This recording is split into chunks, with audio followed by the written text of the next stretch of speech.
दोस्तों, आज हम पढ़ेंगे सुपर एजेंट कुर्कबंड का नया हंगामा। तो पढ़ते हैं इस बहुत ही मज़ेदार, फनी और कॉमेडी कॉमिक्स को। तो शुरू करते हैं। एक दिन, कान खोलकर सुन लो, यदि आज शाम तक तुम दोनों मुझे अच्छे लड़कों की तरह नहीं मिले तो तुम्हारे लिए इस घर के दरवाजे हमेशा हमेशा के लिए बंद। क्या हो गया? सुबह सुबह इनको धमका रहे।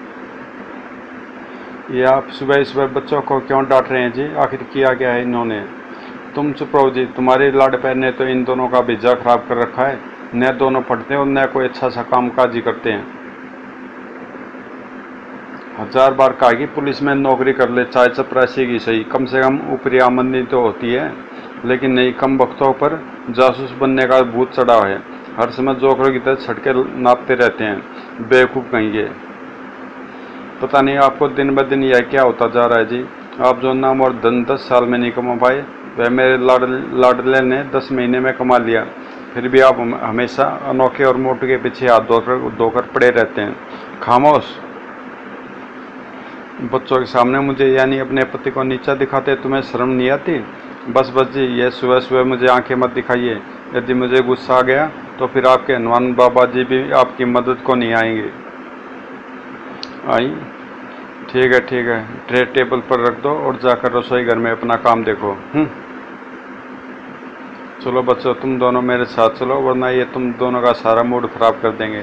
आप ठीक कहते हैं मम्मी, चलिए। निकम्मो, जाते हो तो जाओ, लेकिन मेरी बात ध्यान रखना। यदि आज शाम को तुम दोनों ने जोकर वाला भेष नहीं बदला तो मुझसे बड़ा कोई नहीं होगा। जब धमाका सिंह चाय पान करने के पश्चात अपनी ड्यूटी पर चला गया। अच्छा मम्मी, अब हम भी अपना हुलिया बदलने हेयर ड्रेसर के पास जा रहे हैं। हुलिया बदलने में मैं कुछ समझी नहीं। मम्मी, हम डैडी को इस लिबास और बालों में कुछ अच्छे नहीं लगते, इसलिए हमने फैसला किया है आज हम डैडी की बात रख ही ले और हेयर स्टाइल व लिबास आदि बदल कर उनके मन मुताबिक शरीफ आदमी बन जाए। अरे तुम उनके मन की बात छोड़ो, उन्हें तो इस दुनिया सिवाय अपनी नौकरी का और कुछ भी अच्छा नहीं लगता। मुझे तुम दोनों इसी हुलिये में अच्छे लगते हो। चलो खाने की टेबल पर बैठो, मैं भी तुम्हारे लिए गर्मा गर्म पूरियाँ और हलवा बना कर लाती हूँ। पूरी हलवा? मज़े आ गए इनके। अरे मम्मी, तो फिर देर किस बात की है? हम चल कर डाइनिंग हॉल में बैठते हैं, तुम फटाफट हलवा पूरी लेकर आओ। ठीक है। कुछ देर बाद, लो बेटा, पेट भरकर खाओ। आह, जरूर जरूर आंटी, आप। वाह, मज़ा आ गया इनको। हलवा कुछ इतना ही स्वादिष्ट बना था कि आंटी, मैं तो पूरा 1 किलो हलवा खा गया। अब तो मुझसे उठा तक नहीं जा रहा। और मम्मी, मैं भी हलवे के साथ साथ पूरी हाफ सेंचुरी पूरियाँ खा गया। अब ऐसा जी करा कि कुर्सी पर ही सो जाऊँ। अरे बच्चों, जब इतना ज़्यादा खा ही लिया है तो चल कर लेट जाओ, अब तुम्हें कहीं जाने की जरूरत नहीं। तुम ठीक कहते मम्मी, चलो मोटू। और शीघ्र ही खर्राटे बढ़ने लगे। श्याम होते अनोखे की माँ, कहाँ वे दोनों मरदूद, और उन्होंने मेरे आदेश के मुताबिक आज अपना हुलिया बदला है या नहीं? अरे बाप रे, लगता है श्याम हो गई है और बापू ड्यूटी से वापस लौट आया है। अब खैर नहीं। खर मोटू सो रहा है। वह मोटू के बच्चे जल्दी से उठ जाए, वरना तेरी खट राग बांसुरी आज बिस्तर पर ही बच जाएगी। खर। अबे उठ जा कमबख्त, बापू लौट आए हैं और वे जरूर अपने पुलिस डंडे से को कड़वा तेल पिलाकर लाए होंगे। खर। सौरभ। इस बार अनुकूल प्रभाव पड़ा। क्या कहा? फूफा जी लौट आए हैं? हाँ, और इस समय हमारी खैर खबर लेने हमारे कमरे की तरफ ही आ रहे हैं। अरे बाप रे, अब क्या होगा बोन भैया? फूफा जी के आदेश के मुताबिक हमने अपना शरीफों जैसा हुलिया तो बनाया ही नहीं, इसलिए तो कह रहा हूँ चल जल्दी से भाग निकले। यह बैक खिड़की इस काम के लिए ठीक रहेगी, चल। हाँ चलो। अगले ही पल, अरे कमरे में तो कोई नहीं है, दोनों कहाँ गए? लेकिन जी, मैं तो उन्हें इसी कमरे में सोता छोड़कर गई थी। बेटा मोटू, खैर चाहता है तो भाग ले, भागना ही पड़ेगा। मोटू तू बाहर चलकर मेरा इंतजार कर, मैं गैराज से मोटरसाइकिल लेकर आता हूँ। ठीक है। वाह बांड भैया, फटफटिया ले आए, अब कोई डर की बात नहीं। फट। जल्दी बैठ मोटू, बापू इधर ही आ रहे हैं। उन्होंने फटफटिया की आवाज़ सुन ली है। हे राम, अभी बैठा। और मोटू के पीछे बैठती, अरे ठहरो उल्लू के पट्टो, जाते कहाँ हो? आज मैं तुम्हें नहीं छोड़ने वाला। परंतु अब भला कुरपांड और मोटू धमाका सिंह कब हाथ आने वाले थे। कम वक्त बच कर निकल भागे। खैर देखूंगा कब तक वापस नहीं लौटते और कब तक मेरे हाथों से बचे रहते हैं। उधर कुछ देर बाद कुरपांड ने अपनी फटफटिया एक सैलून के सामने रोकी। मोटू तुम चलकर कटिंग कराओ, मैं तब तक बाजार से अपने और तुम्हारे लिए कुछ कपड़े व अन्य जरूरी चीज़ें खरीद कर लाता हूँ। ओके बॉन्ड भैया। फिर मोटू मोटरसाइकिल से उतरकर सैलून की ओर बढ़ गया और कुरपांड ने गाड़ी आगे बढ़ा दी। Modern salon. आइए श्रीमान, इस कुर्सी पर पधारिए। कहिए श्रीमान, आपको कैसे बाल रखने हैं? अमिताभ स्टाइल, धर्मेंद्र या जितेंद्र स्टाइल? दोस्तों उस टाइम पे ये हीरो सबसे ज़्यादा हिट थे। मुझे किसी की स्टाइल के बाल नहीं रखने, बस इस तरह की कटिंग कर दो कि मैं एक निहायत ही मासूम और शरीफ इंसान लगूं। समझ गया श्रीमान, अभी लीजिए।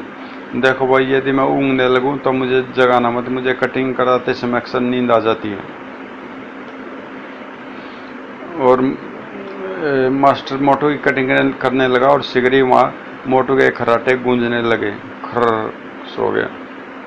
लगभग 25-30 मिनट पश्चात खर्र, उठे श्रीमान उठे, आपकी कटिंग हो गई है। क्या कहा, कटिंग पूरी होगी? हाँ श्रीमान, चाहते हो शीशे में अपना सुंदर सलोना मुखड़ा देख सकते हैं। और मोटू ने जैसे शीशे पर नजर डाली, आई आधा गंजा कर दिया। अरे सत्यानाश हो जाए तुम्हारा, तुम ना ही हो या माली, तुमने मेरे बाल इस तरह काटे हैं जैसे सरकंडे उगा रेतीला मैदान। क्या इसी को कटिंग कहते हैं? श्रीमान आप ही ने तो शरीफों जैसी कटिंग करने को कहा था, सो मैंने कर दी। देखिए इस कटिंग में आप कितने भोले भाले और शरीफ लग रहे हैं। मैं शरीफ लग रहा हूँ या कोई चोर उचक्का? अरे मूर्ख, तुमने मेरे सुंदर बालों का सत्यानाश करके रख दिया। अब मैं बांड भैया और बुआ जी फूफा जी को क्या मुंह दिखाऊंगा? देखे श्रीमान जी, आंखें दिखाने की कोई जरूरत नहीं है, आपने जैसा कहा था वैसी कटिंग कर दी। अब चुपचाप 5 रुपये दीजिए और अपने घर का नाश्ता ना पिए। मैंने 5 रुपये में कटिंग करवा रखी है पहले उस टाइम में। क्या कहा, चुपचाप पैसे दूं और घर का रास्ता ना पू? ठहरो, मैं तुम्हें अभी मजा चखाता हूँ। कालू श्यामू जल्दी आओ। और इससे पहले कि मोटू अपना हाथ कटिंग मास्टर पर छोड़ पाता, यह मोटू यदि अपनी खैर चाहता तो चुपचाप जेब से पैसे निकाल कर दे दे, वरना कटिंग के बदले हम तेरे हाथ उखाड़ कर अपने पास रख लेंगे। आई हाई, देता हूँ भाई देता हूँ, लेकिन पहले मेरे हाथ तो छोड़ो, वरना पैसे निकालने से पहले मेरे दोनों हाथ तुम्हारे हाथों में रह जाएंगे। यह हुई ना शरीफों जैसी बात। आहो, कम वक्तों ने हाथों का फुटपाथ बना दिया। लो भाई 5 रुपये और मेरी जान बख्शो। ठीक है बख्श दी, लेकिन फिर कभी इधर का रुख मत करना, बोल कर भी नहीं करूँगा। फिर जैसे मोटू बाहर निकला, आए मोटू और बांड भी आ गए। अब वह मेरे इस हुलिये पर जरूर हंसेंगे और मेरा मजाक उड़ाएंगे। और वह भी वही, हाँ हाँ वाह मोटू भाई क्या कटिंग कराई है। खरगोश जैसे दास हैं। हाँ हाँ सच मोटू भाई, तुम्हें इस हुलिये में देख रहे मेरे माँ बाप तो क्या, तुम्हारे माँ बाप भी तुम्हें नहीं पहचान पाएंगे। बस करो बांड भैया, बस करो, वरना मैं पागल हो जाऊंगा। अच्छा तुम कहते हो तो चुप हो जाता हूँ, लेकिन मेरे भाई एक बात तो बताओ, भला तुम्हें ऐसी कटिंग कराने की क्या जरूरत थी? मैंने नहीं कराई, बल्कि इस सैलून के मूर्ख नाई ने सोते में मेरी यह गत कर दी। और मोटू ने कुरबान को सारी बात बता दी। सब कुछ सुनकर खैर जो हुआ सो हुआ, कोई और न सही, परंतु डैडी तुम्हें इस रूप में देखकर अवश्य प्रसन्न हो उठेंगे और अब चलें।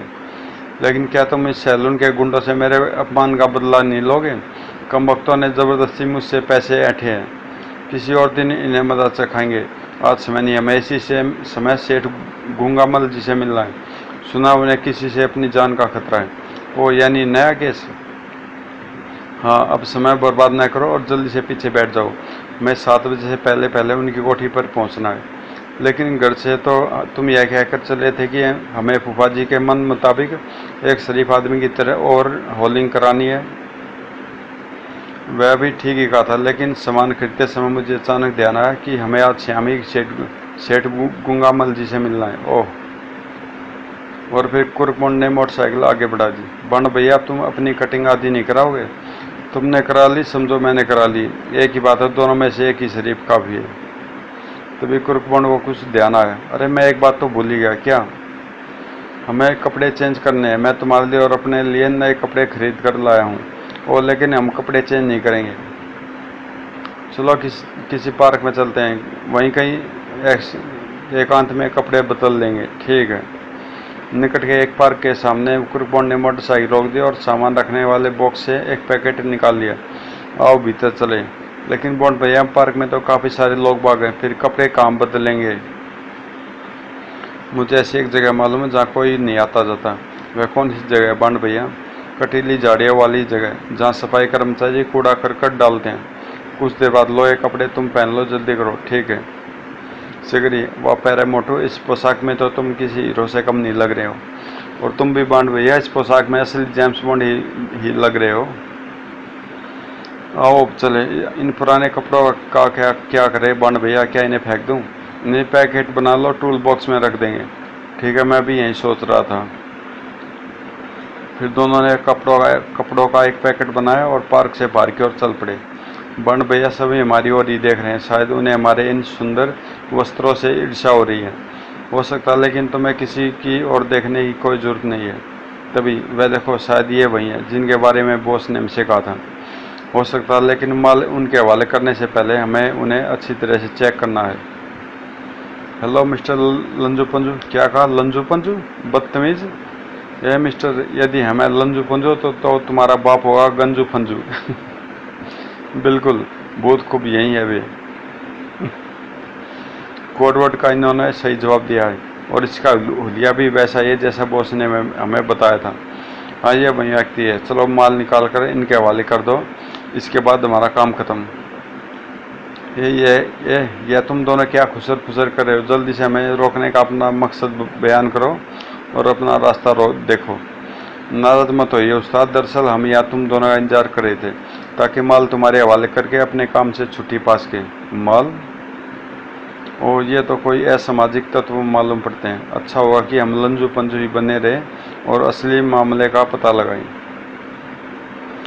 लाओ कहाँ है माल? यहाँ ज़्यादा देर तक बातें करना हमारे लिए हानिकारक साबित हो सकता है। वैसे भी आजकल पुलिस शिकारी कुत्ते की तरह हम जैसे जरायम पेशा लोगों की गंध सूंघती फिर रही है। अभी लो उस्ताद। भिखारी माल निकाल कर उस्ताद को दे दो, बाकी का काम इनका। यह लो उस्ताद, इस पैकेट में भांग, चरस, गांजा, हीरोइन, स्मैक आदि सब कुछ है और इस पैकेट को अपने कोठी नंबर 13 लिंक रोड में पहुंचाना है, वहीं से आपको पेमेंट हो जाएगी। ठीक है, समझ गया। लेकिन भैया तुम्हें बीच में बोलने की जरूरत नहीं। बॉस ने यह काम मुझे अपनी अकल से करने के लिए सौंपा है। ठीक है भैया। अच्छा उस्ताद, अब हम चलते हैं। बॉस ने जितना हमसे कहा था हमने कर दिया। ठीक है, तुम दोनों जाओ, बाकी का काम मुझ पर छोड़ दो। पता नहीं बॉन्ड भैया यह क्या चक्कर चला रहे हैं। पैकेट संभाल कर, यदि कहीं पुलिस के हाथ लग गया तो तुम्हारे साथ साथ हमारी भी खैर नहीं होगी। चिंता मत करो। यह देखो, यह पैकेट गया इस पेट में।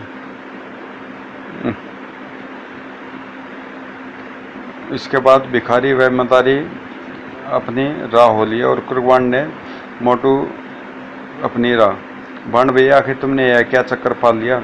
यह चक्कर नहीं है पैरे मोटू, बल्कि नाम कमाने का एक और सुनहरा मौका है। इस चक्कर के पीछे जो भी व्यक्ति है वह नशीले पदार्थों का धंधा करता है। उस जैसे खतरनाक मुजरिम को पकड़कर हम देश की बहुत बड़ी सेवा कर सकते हैं। और तुम देखना मैं किस तरह इस धंधे में लिप्त तमाम लोगों को जेल की सलाखों के पीछे पहुंचाता हूं। मदारी व भिखारी से लेकर उनके बॉस तथा वे जो बॉस से नशीले द्रव्य लेकर दूसरों को बेचते हैं, कोई भी मेरे हाथों से नहीं बचेगा। यदि ऐसी बात है तो बॉन्ड भैया, तुमने उन भिखारी मदारी को क्यों छोड़ दिया? उनके द्वारा तो हम आसानी से उनके बॉस तक पहुंच सकते थे। मुझे विश्वास है कि वे दोनों अपने बॉस का अता पता नहीं जानते होंगे। यदि वे बॉस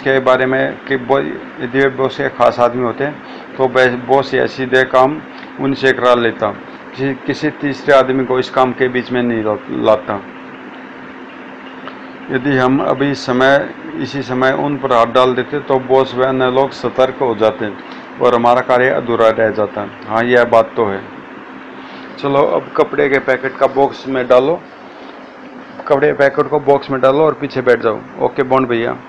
फिर सिगरी, हाँ, देखा मोटू भाई, कैसा विचित्र संयोग हुआ। न हम ऐसे कपड़े पहनते, न तुम ऐसी कटिंग कराते, न मदारी भिखारी हमें अपने बॉस का आदमी समझते और न हमें एक अपराधी का पता चलता।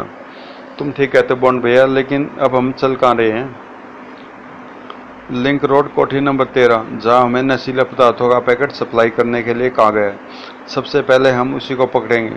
तो क्या सेठ गूंगामल जी से मिलने का विचार तुमने त्याग दिया है? नहीं, उसकी कोठी भी लिंक रोड पर ही है। मौका पाकर उनसे भी मिल लेंगे। बॉन्ड भैया को ना कोठी नंबर 13 में प्रविष्ट होने से पहले हम पुलिस को भी फ़ोन कर दें। कोई अड़चन आएगी तो पुलिस संभाल लेगी। वह पैरे मोटू, जिंदगी में पहली बार की है तूने अक्लमंदी की बात। वास्तव में अब तू भी मनमोजी की तरह बुद्धिमान होता जा रहा है, यानी एक कुत्ते की तरह। सत्यानाश, भला तारीफ करने का यह भी कोई तरीका है? हा।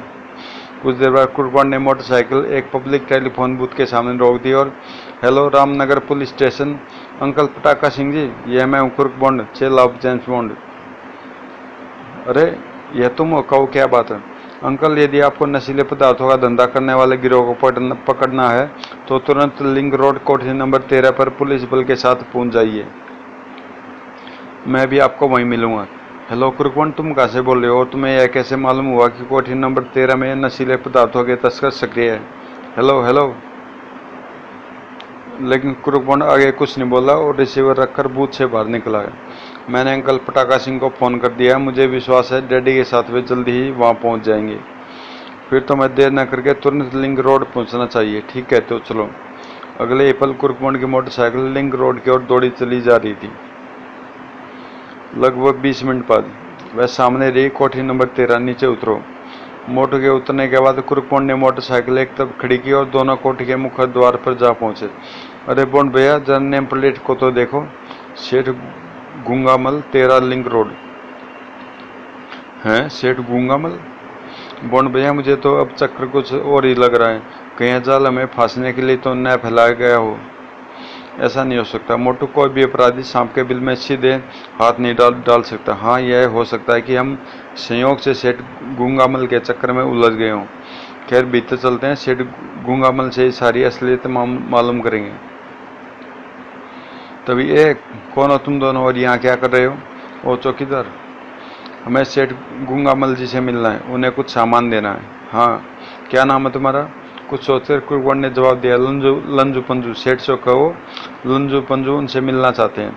ठीक है, तुम दोनों यहीं ठहरो, मैं अभी सेठ जी से इजाज़त लेकर आता हूँ। ठीक है। शुक्र है तरकीब काम कर गई। जिन लोगों को मदारी भिखारी नशीली वस्तुओं का पैकेट देना था, जरूर उनका नाम लंजू पंजू ही होगा।